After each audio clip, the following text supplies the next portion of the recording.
Hello दोस्तों, कैसे हैं आप सब? राम जी की पाठशाला में आपका बहुत-बहुत स्वागत है। उम्मीद करता हूँ आप सब अच्छे होंगे और आपकी तैयारी बहुत ही बढ़िया ढंग से चल रही होगी। दोस्तों, एग्ज़ाम हमारे सामने हैं और हम लोग उस तैयारी में अब जुट गए हैं।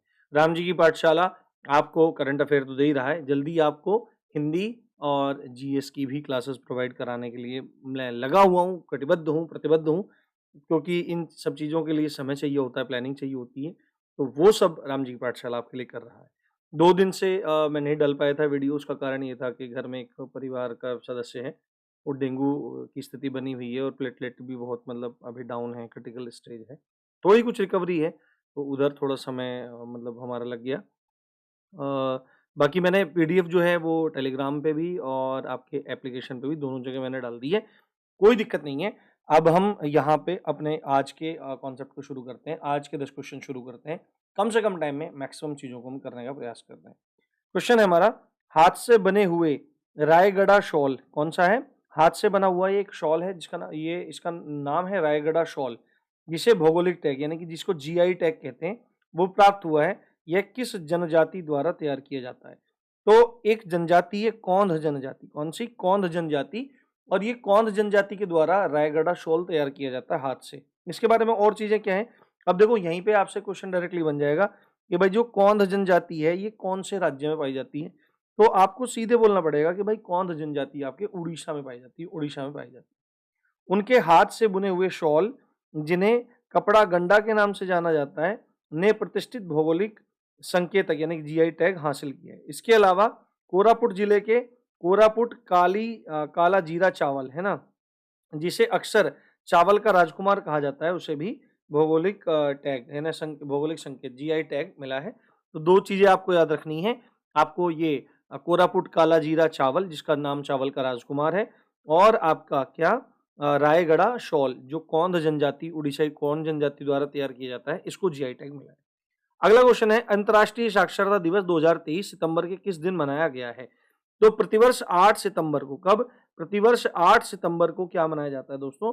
प्रतिवर्ष 8 सितंबर को अंतर्राष्ट्रीय साक्षरता दिवस मनाया जाता है। ये चीज़ आप लोग यहाँ पे याद रखेंगे। बाकी डिटेल्स जो है वो आप इसमें देख सकते हैं। वीडियो ज़्यादा लंबी ना हो इसलिए मैं मतलब इसको कम ही रखने का प्रयास करता हूँ।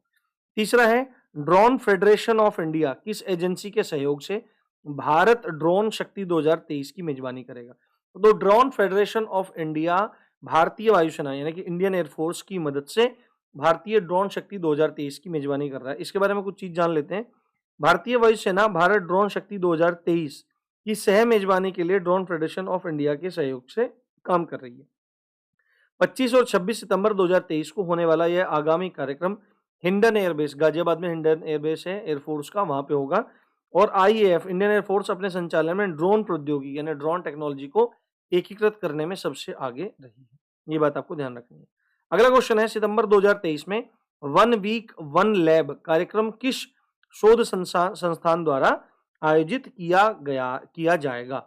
है ना, 2023 में सितंबर में ही वन वीक वन लैब, है ना, ये किस रिसर्च इंस्टीट्यूट के द्वारा उसको लागू किया जा रहा है? तो वैज्ञानिक एवं औद्योगिक अनुसंधान परिषद सीएसआईआर, जो नेट का भी परीक्षा करवाती है साइंस वर्क के लिए, तो वैज्ञानिक और औद्योगिक अनुसंधान परिषद सीएसआईआर ये क्या काम कर रही है? वन वीक वन लैब कार्यक्रम की मेजबानी करेगी सितंबर 2023 में। और इस आयोजन में देश भर से जो 37 लेबोरेटरीज हैं, प्रयोगशालाएं हैं, वो अपने उल्लेखनीय अनुसंधान परिणामों उपलब्धियों का अनावरण करेंगी टोटल, है ना। अगला है हमारा मालिनी राजुरकर, जिनका हाल ही में निधन हो गया है ना, जिनका हाल ही में निधन हो गया है। वो आपका मतलब वो किस लिए प्रसिद्ध थी? वो क्या थी? वो शास्त्रीय गायन में प्रसिद्ध है उनका नाम, है ना, क्लासिकल सिंगिंग में उनका बहुत ज़्यादा नाम है। प्रसिद्ध हिंदुस्तानी शास्त्रीय गायिका कौन? आपका मालिनी राजुरकर का हैदराबाद के एक अस्पताल में निधन हो गया है। वह 82 वर्ष की थी। मालिनी राजुरकर का जन्म राजस्थान के अजमेर में हुआ था। ठीक है? और वह किस घराने से संबंधित है, ये बहुत इंपॉर्टेंट है। तो उनका घराना था ग्वालियर घराना। देखो घराने होते हैं, अलग-अलग घराने होते हैं, जैसे बनारस का घराना है ना? और आपका जो बहुत प्रसिद्ध नाम है नुसरत फ़तेह अली खान साहब, वो पटियाला घराने से हैं, है ना? कैराना घराना है, इसी तरह से ये ग्वालियर घराना है। तो अलग-अलग घरानों के अलग-अलग गाने के तरीके होते हैं, उनके अलग-अलग स्टाइल्स होते हैं। वो अलग-अलग राग होते हैं, पूरे-पूरे जीवन एक ही राग को वो करते रहते हैं, ठीक है? जैसे ठुमरी गायन हुआ, ख़्याल गायन हुआ, ध्रुपद गायन हुआ, तो ये सब शैलियाँ अलग-अलग घरानों में चलती हैं। तो वह ग्वालियर घराने की प्रतिपादक और ख़्याल और टप्पा शैली की अग्रणी समर्थकों में से एक थी। उसके बाद है यूनाइटेड नेशन जनरल असेंबली, है ना? तो यूएनजीए के अध्यक्ष का क्या नाम है, जिन्होंने संयुक्त राष्ट्र महासभा के 78वें सत्र का नेतृत्व किया है? तो ये है यूएनजीए, है ना, यूनाइटेड नेशन जनरल असेंबली। इसके 78वें सत्र का जो महासभा की अध्यक्षता की है, वो डेनिस फ्रांसिस ने की है ना? डेनिस फ्रांसिस ने की है, ये बात आपको बहुत अच्छे से इसमें याद रखनी है। बाकी चीज़ें आप इसमें यहाँ पे देख सकते हैं। अगला क्वेश्चन है पुस्तक The Song of the Cell, है ना? The Song of the Cell, जिसे नॉन फिक्शन के लिए बेली गिफोर्ड पुरस्कार के लिए सूचीबद्ध किया गया है, किसके द्वारा ये लिखी गई है? तो डॉक्टर सिद्धार्थ मुखर्जी जो हैं, वो एक बड़े कैंसर स्पेशलिस्ट हैं, ऑन्कोलॉजिस्ट हैं। उनकी पुस्तक है The Song of the Cell, है ना? ये इंपॉर्टेंट है, देखो यहाँ से क्वेश्चन बनते हैं, बुक्स का क्वेश्चन आ गया। तो भारतीय अमेरिकी कैंसर चिकित्सक और शोधकर्ता डॉक्टर सिद्धार्थ मुखर्जी की किताब को लंदन में नॉन फिक्शन के लिए प्रतिष्ठित, है ना, 50,000 पाउंड के बेली गिफोर्ड पुरस्कार के लिए सूचीबद्ध किया गया है। The Song of the Cell, an exploration of the medicine and the new human, जो घोषित 13 पुस्तकों की लंबी सूची में एक है, ये है। पुस्तक इस बात पर प्रकाश डालती है कि कैसे सेलुलर अनुसंधान ने चिकित्सा में क्रांति ला दी है, जिसे अल्जाइमर और एड्स सहित जीवन बदलने वाली बीमारियों का इलाज संभव हो गया है।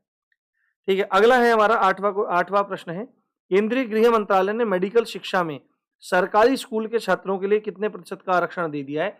तो जो बच्चे सरकारी स्कूलों के होंगे और मेडिकल शिक्षा में जाना चाहते हैं, तो उनके लिए जो गृह मंत्रालय है उसने 10% रिजर्वेशन वहां पर दे दिया है, 10% रिजर्वेशन वहां पे दे दिया है। ये चीज आप लोग यहाँ पे याद रखेंगे। अगला प्रश्न है हमारा, दूरसंचार विभाग के सचिव के रूप में किसने कार्यभार संभाला है? तो ये हैं आपके नीरज मित्तल, एक वरिष्ठ आईएएस अधिकारी हैं, 1992 बैच के आईएएस ऑफिसर हैं, और इन्होंने क्या किया है, दूरसंचार विभाग के जो सचिव हैं, सेक्रेटरी हैं, उनका पद संभाला है। कौन है आपके? नीरज मित्तल, ये आप ध्यान रखेंगे। और लास्ट क्वेश्चन है हमारा, किस देश ने चंद्र अन्वेषण, अन्वेषण का मतलब होता है रिसर्च करना एक तरह से, है ना? अन्वेषण, अनुसंधान, एक ही सेंस में ये सब चीजें आती हैं। तो किस देश ने चंद्र अन्वेषण अंतरिक्ष यान, यानी कि उसका नाम है मून स्नाइपर, ये किसने लॉन्च किया है? तो ये आपका प्रोग्राम लॉन्च किया है जापान ने। ठीक है, जापान ने घरेलू HIIA रॉकेट पर अपना चंद्र अन्वेषण अंतरिक्ष यान मून स्नाइपर लॉन्च किया है। योजना के अनुसार रॉकेट ने दक्षिणी जापान के तनेगाशिमा अंतरिक्ष केंद्र से उड़ान भरी। तो तनेगाशिमा अंतरिक्ष केंद्र कहाँ पे है, ये पूछ सकता है आपके एग्जाम में, तो आपको बताना पड़ेगा दक्षिणी जापान में। जापान का लक्ष्य चंद्रमा की सतह पर अपने लक्ष्य स्थल के 100 मीटर के भीतर SLIM को उतारना है। $100 मिलियन के मिशन को फरवरी तक चंद्रमा पर पहुंचने की उम्मीद है। ठीक है, बाकी सब चीजें यहाँ पर आप देख सकते हैं। तो ये रहे आपके 10 क्वेश्चन। बाकी इनका जो पीडीएफ है दोस्तों, वो पीडीएफ आपको मिल जाएगा, टेलीग्राम में मिल जाएगा, टेलीग्राम का लिंक, और एप्लीकेशन में मिल जाएगा, अलग से बनाऊंगा। तो दोनों का लिंक आपको डिस्क्रिप्शन और पिन कमेंट दोनों मिल जाएगा, आप जाकर के देख सकते हैं। चैनल को सब्सक्राइब जरूर कर लीजिए और अच्छे से अपनी पढ़ाई को चालू करिए। तो इसी अच्छी बात के साथ आप देख रहे थे राम जी की पाठशाला, मैं हूँ राम भारद्वाज। जय हिंद, जय भारत।